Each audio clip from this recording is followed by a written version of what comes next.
ગુજરાતી સાહિત્યમાં અમુક રચનાઓ એવી હોય છે જે માત્ર કવિતા નથી રહેતી પણ આખા પ્રદેશની ઓળખ બની જાય છે. તો ચાલો આજે એવી જ એક રચનાને જરા ઊંડાણથી સમજીએ અને જોઈએ કે એણે ગુજરાત પર પોતાની આવી અમીટ છાપ કેવી રીતે છોડી. આ શબ્દો ખાલી કવિતાની પંક્તિઓ નથી, ખરું ને? આ તો એક ભાવના છે, એક ગૂંજ છે જે લાખો ગુજરાતીઓના દિલમાં વસે છે. આ જ સવાલ આપણી આખી સફરનો પાયો છે. આપણે સાથે મળીને શબ્દોની પેલે પાર જઈશું અને એ સમજવાનો પ્રયત્ન કરીશું કે આ કવિતામાં એવું તો છે શું જેને આટલી ખાસ બનાવે છે. તો ચાલો શરૂઆત કરીએ. સૌથી પહેલાં આપણે એ શબ્દો પર જ નજર કરીએ જે કાગળ પર લખાયા હતા પણ પછી તો ગુજરાતના સાંસ્કૃતિક વારસાનો એક અતૂટ હિસ્સો બની ગયા. અરે હા, એ મૂળ શબ્દો. એક સદી કરતાં પણ વધારે સમયથી આ પંક્તિઓ ખાલી કાગળ પર નથી રહી પણ ગુજરાતની ઓળખ અને એના જીવંત ઇતિહાસનો ધબકાર બની ગઈ છે. ખબર છે, આ કવિતાની સૌથી અનોખી વાત શું છે? એ છે કે કવિ કેવી રીતે ફક્ત શબ્દોથી જ ગુજરાતનો એક જીવંત નકશો દોરી દે છે. અને એ પણ કેવો નકશો જે ખાલી ભૌગોલિક નથી પણ આધ્યાત્મિક પણ છે. આ પંક્તિઓ જુઓ, આ ખાલી દિશાઓનું વર્ણન નથી. કવિ અહીં ગુજરાતની સરહદોને દૈવીય સંરક્ષકો સાથે જોડી રહ્યા છે.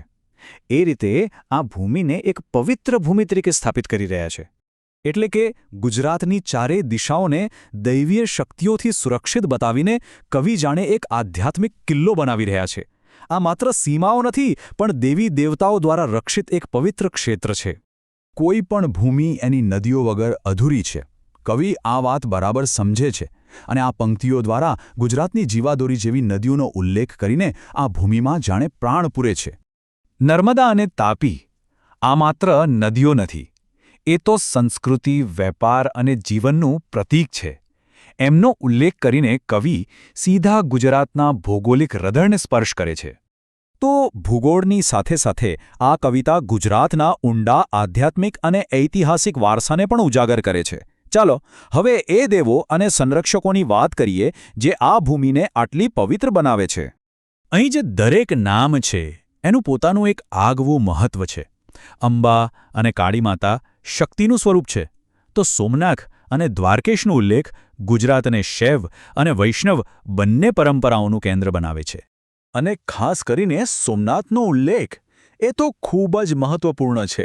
એ ખાલી એક તીર્થસ્થળ નથી પણ સદીઓના આક્રમણો સામે અડીખમ ઊભેલી ગુજરાતની શ્રદ્ધા અને અતૂટ હિંમતનું જીવતું જાગતું પ્રતીક છે.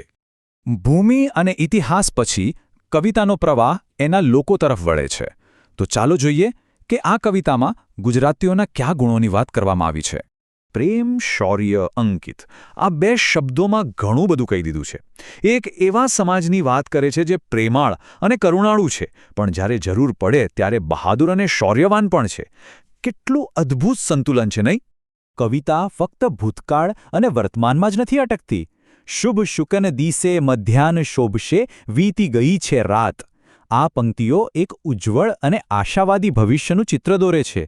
આ તો પ્રગતિ અને આશાનું ગીત છે. તો આ બધું આપણને ક્યાં લઈ જાય છે?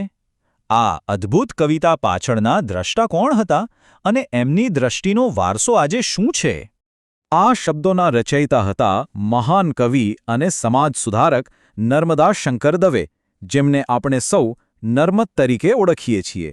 જરા વિચારો, તેમણે 1873માં આ કવિતા રચી. એ સમયે જ્યારે ભારતમાં પ્રાદેશિક અસ્મિતાની ભાવના જાગી રહી હતી ત્યારે એમની કલમે ગુજરાતને એની ઓળખ આપી. તો આ કવિતાની સફળતાનું રહસ્ય કદાચ આ સૂત્રમાં છુપાયેલું છે. નર્મદે ખૂબ જ કુશળતાપૂર્વક ભૂગોળ, ઇતિહાસ અને લોકોના ગુણોને એક તાંતણે બાંધ્યા અને એમાંથી જ ગૌરવ અને એકતાની એક શક્તિશાળી ભાવનાનો જન્મ થયો. અને અંતે આ એક વિચારવા જેવો પ્રશ્ન છે, નહીં? કેવી રીતે કળા અને સાહિત્ય કોઈ પ્રદેશની સામૂહિક ચેતનાનો, એના ડીએનએનો ભાગ બની જાય છે? જય જય ગરવી ગુજરાત આ શક્તિનું કદાચ શ્રેષ્ઠ ઉદાહરણ છે.